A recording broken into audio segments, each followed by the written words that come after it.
నీ జీవితంలో కూడా ఎండిన నీ బ్రతుకు, ఎండిన నీ జీవితంలో చిగురించాలంటే దేవుని వర్షం నీలో కుమ్మరించాలి. దేవుని వర్షం నీ మీద కురవాలి.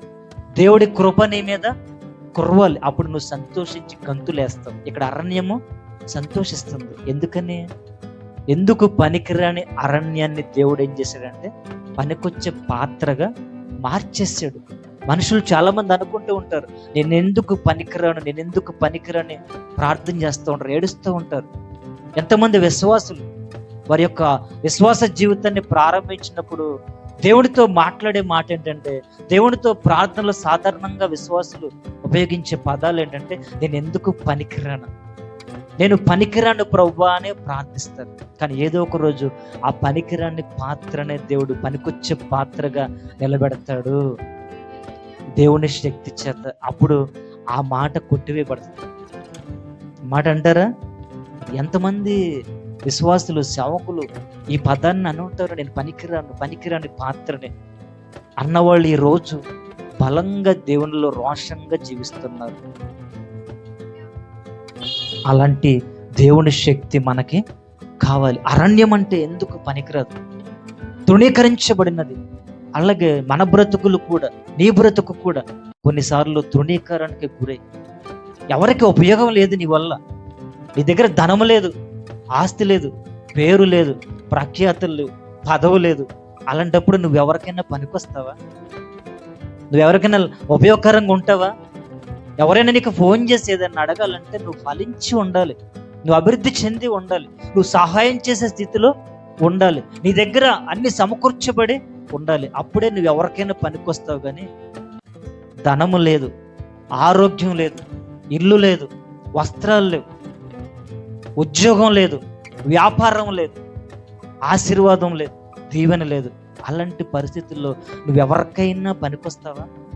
ఎవరికైనా ఉపయోగపడతావా? అలాంటి నిన్నే దేవుడు పనికొచ్చే పాత్రగా మార్చబోతున్నాడు. అలాంటి నిన్నే దేవుడు ఎత్తైన కొండ మీద నిలబెట్టబోతున్నాడు. ఇక్కడ మన ఉప్పు వలె ఉండాలి. సాధారణంగా ఉప్పు తినంటే ఎవరైనా తింటామా? ఉప్పు తింటామా? అంత ఉప్పు ఇచ్చి తినమంటే తింటామా? అట్లాగే నీ బ్రతుకు ఉప్పులాగా ఉండాలి, తింటాకి పనికిరానట్టు ఉండాలి. కానీ ఉపయోగించే చోట అది ఉపయోగిస్తే నీ అంత రుచి దేనికి ఉండదు. ఉప్పు లేక మంది బ్రతుకులు చితికిపోయి ఉంటాయి, ఫలభరితంగా ఉండవు. ఏదో అర్రకొర్ర కృపచేత కొన్ని అందుబాటులోకి వస్తూ ఉంటాయి. కానీ నిజమైన సంతోషం ఈరోజు మనుషుల్లో లేదు, నిజమైన ఆనందం మనుషుల్లో లేదు. ఆర్టిఫిషియల్ నవ్వు. ఎంతకాలం అవుతుంది మనస్ఫూర్తిగా నవ్వి? ఎంతకాలం అవుతుంది సంతోషంగా పక్క నవ్వి? ఈరోజు నవ్వుతున్నారు అంత సంతోషంగా లేదు. ఏదో మొహమాట కొద్ది కొంచెం ఈ చిన్నపాటి నవ్వు, పెదల మీద చిరునవ్వు మాత్రమే ఉంటుంది. కానీ సంతోషంతో ఆర్భాటంగా హృదయంతో నవ్వే రోజులు ఈరోజు మనుషులకి లేదు. పైకి ముఖం మీద నవ్వుతున్నారు కానీ హృదయంలో సంతోషం లేదు. ఎందుకు లేదంటే లోపల గాయం ఉంది, బాగా బాధించబడే వ్యక్తి, గాయం ఉన్న వ్యక్తి ఏం చేస్తాడంటే ఆ ఫీలింగ్ ఎలా ఉంటుంది చూడండి. నవ్వలేక ఏడవలేక ఉంటారు చూడండి. నవ్వలేక ఏడవలేక అయిపోయింది మన పరిస్థితులు. మనుషులకి సంతోషాలు లేవు, మంచి సంతోషం లేదు. నిజమైన సంతోషం చెప్పండి, మీరు చెప్పగలరా? ఎంతకాలం అవుతుంది మీరు హ్యాపీగా పక్కమని నవ్వి?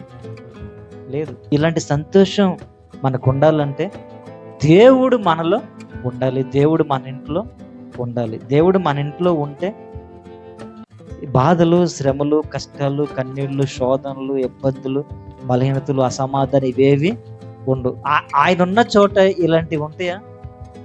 మనం అంటాం మాతో దేవుడు ఉంటున్నాడు, దేవుడు మాతోనే ఉంటాడు, మమ్మల్ని విడిచిపెట్టలేదు దేవుడు, ఎప్పుడు మాతో దేవుడు ఉంటాను ఉంటాడు, మా చేయి పట్టుకుని నడిపిస్తాడు అంటారు.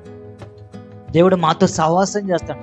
ఆయన సహవాసం చేశాడంటే మన నోటి నిండా నవ్వు ఉంటుంది, మన ముఖము ప్రకాశిస్తుంది, మన ముఖము సంతోషంతో గానము పాడుతుంది. ఇదంతా ఏంటంటే మనకి దేవుడు మన ఇంట్లో లేడు. మీరు అనుకున్నారు ఉన్నాడని, ఇంకా దేవుడు రాలా. ఆయన వచ్చాడంటే, ఆయన లోపలికి వచ్చాడంటే లోపల ఆడు ఉండడు. ఎవడాడు? సాతాను ఉండడు. యేసయ్య ఎప్పుడైతే పాదం లోపల పెట్టాడో వాడికి బయటికి వెళ్ళిపోతాడు. ఎందుకంటే వాడిని బయటికి పంపిస్తేనే యేసయ్య వస్తాడు. వాడు ఉన్నంతకాలం యేసయ్య కూడా రాడు. దేవుడు చాలాసార్లు ప్రయత్నించి ఉంటాడు నీ యొద్దకు రావాలని. దేవుడు చాలాసార్లు నీ గుమ్మం దాకా వచ్చి చూస్తుంటాడు లోపలికి వద్దామని. కానీ నువ్వు అవకాశం ఇవ్వాల. ఎందుకని? ఇంట్లో సాతాన్ని పెట్టుకుని చక్కగా వాడితో ముచ్చట్లు చెప్పుకుంటూ కూర్చుని ఎన్నోసార్లు దేవుడు వచ్చాడు నీ యొద్దకు వద్దాం, నీ ఇంట్లోకి వద్దాం అని చెప్పి దేవుడు ఎన్నోసార్లు నీ గుమ్మం దాకా వచ్చి అట్లా తొంగి లోపలికి చూస్తే ఎప్పుడు చూసినా వాడు ఉంటున్నాడు. ఎవడు? సాతాను. ఎప్పుడు వాడు ఉంటున్నాడు. వాడే నువ్వు చక్కగా కబుర్లు చెప్పుకుంటా నవ్వుకుంటా సరదాగా ఉంటున్నాడు. ఇంకా దేవుడు ఏం చేస్తాడు? వెనుదిరిగి వెళ్ళిపోయాడు. అందుకే దేవుడు చూస్తున్నాడు, ఆ సాతాన్ని నువ్వు ఎప్పుడు బయటకు పంపించేస్తావా అప్పుడు లోపలికి వద్దామని దేవుడు ఎదురు చూస్తూ ఉన్నాడు. ఎక్కడున్నాడు సాతాను? మీ ఇంట్లో ఉన్నాడు, నీ హృదయంలో ఉన్నాడు. దేవుడు మన హృదయంలో కొలువై ఉండాలంటే, మన హృదయంలో దేవుడు ఉండాలంటే లోపల ఉన్న దుష్టుడు ఉండకూడదు, బయటికి వెళ్ళిపోవాలి. లోపల వాడు ఉన్నాడంటే నీ ప్రవర్తన ఎలా ఉంటుంది?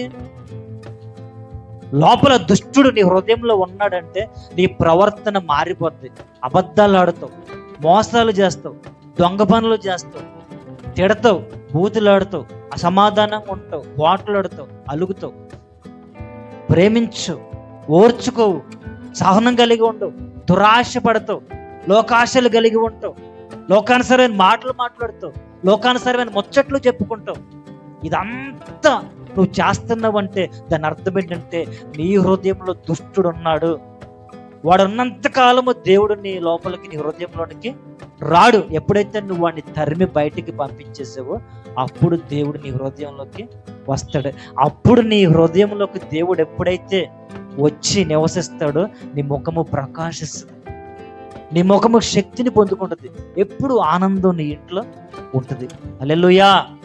అది అందుకే దేవుడు ఈరోజు మాట్లాడుతున్నాడు, నువ్వు సంతోషంతో గంతులు వేయాలంటే, ఆనందంతో నీ జీవితం ఫలభరితంగా ఉండాలంటే, నీ ముఖము ప్రకాశించాలంటే, నీ శ్రమలన్నీ నిన్ను విడిచిపెట్టి వెళ్ళిపోవాలంటే, నీకు విడుదల రావాలంటే, నువ్వు ఎప్పటి నుంచో ఎదురు చూస్తున్నది నువ్వు పొందుకోవాలంటే, నీ హృదయంలో నీ ఇంట్లో ఉన్న ఆ దుష్టుడిని ఈ రోజే బయటకు పంపించే దేవుడు నీ హృదయంలోకి వస్తాడు, నీ జీవితాన్ని మార్చేస్తాడు. అంతకు మించిన పరిష్కారం లేదు, వేరే వెసులుబాటు లేదు, వేరే అడ్డదారి మనకి లేదు, అడ్డదారిలో మనం సంపాదించే అవకాశం లేదు. ఏది సంపాదించాలన్నా అభివృద్ధి అయినా, ఆశీర్వాదమైన, దీవెనైనా, ఆరోగ్యమైన, స్వస్థత అయినా, ఏదైనా సరే దేవుని ద్వారా, దేవుని మార్గంలో తప్ప వేరే మార్గంలో తెచ్చుకునే అవకాశం నీకు లేదు. అలాంటప్పుడు దేవుడు లేకుండా నీకు అవకాశమే లేనప్పుడు దేవుణ్ణి బయటకి పెట్టేసి లోపల దుష్టుని పెట్టుకుని ఉండటం వల్ల నువ్వు ఎంతకాలము ఉన్నా సరే నీ శ్రమలో నిన్ను విడిచిపెట్టి పోవు. ఒక్కసారి వాడిని బయటకు పంపించి చూడు, నీ జీవితము మారిపోతుంది. ఇక్కడ అరణ్యం సంతోషంతో గంతులేస్తుందంట. అలాంటి అరణ్యము లాంటి నీ బ్రతుకు ఫలభరితంగా సంతోషంగా ఉండాలంటే నువ్వు దుష్టుణ్ణి నీ యొద్ద నుంచి బయటికి తరిమేయాలి.